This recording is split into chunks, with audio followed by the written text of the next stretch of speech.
Foreign service একাডেমিতে সমসাময়িক ইস্যুতে কথা বলছেন আইন উপদেষ্টা আসিফ নজরুল। আমরা সরাসরি চলে যাচ্ছি সেখানে। কি পদ্ধতিতে ঐক্যমত্য প্রতিষ্ঠা করা হবে সেটা নিয়ে আলোচনা করা হয় নাই, বাট আমরা জানি সংবিধান নিয়ে বিভিন্ন পদ্ধতিতে ঐক্যমত করা সম্ভব।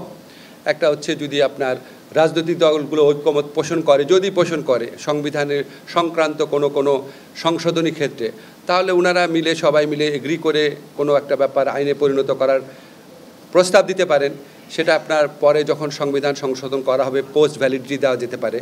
আবার যদি সামনে নির্বাচন, যদি গণপরিষদ এবং সংসদ নির্বাচন যদি একই সাথে হয়, তাহলে গণপরিষদের মাধ্যমে হতে পারে, সাংবিধানিক কোনো সভার মাধ্যমে হতে পারে।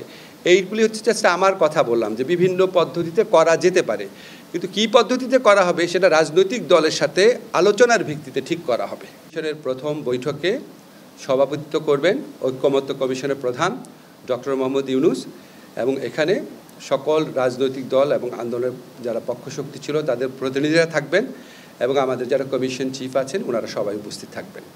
এটাই আজকে মোটামুটি অগ্রগতি। আমরা আশা করছি এই আলোচনা ফেব্রুয়ারির মধ্য থেকে যে শুরু হবে সেটা সম্ভব হলে রোজার মধ্যেও চালিয়ে নেওয়া হবে, রাজনৈতিক দলগুলো যদি রাজি থাকেন, এবং যত দ্রুত সম্ভব আমাদের সংস্কারের ক্ষেত্রে করণীয় কী সেটা ঠিক করা হবে।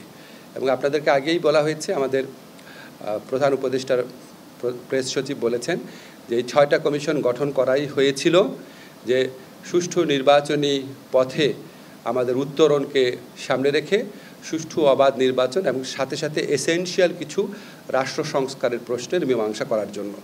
বাকি কমিশনগুলোও কাজ করছেন, কিন্তু এটার সাথে এই কমিশনগুলো প্রথমে গঠিত হয়েছিল। এই কমিশনগুলো সম্পর্কে এই কমিশনগুলোর প্রধানদের নিয়ে আজকে বৈঠকটা হয়েছে।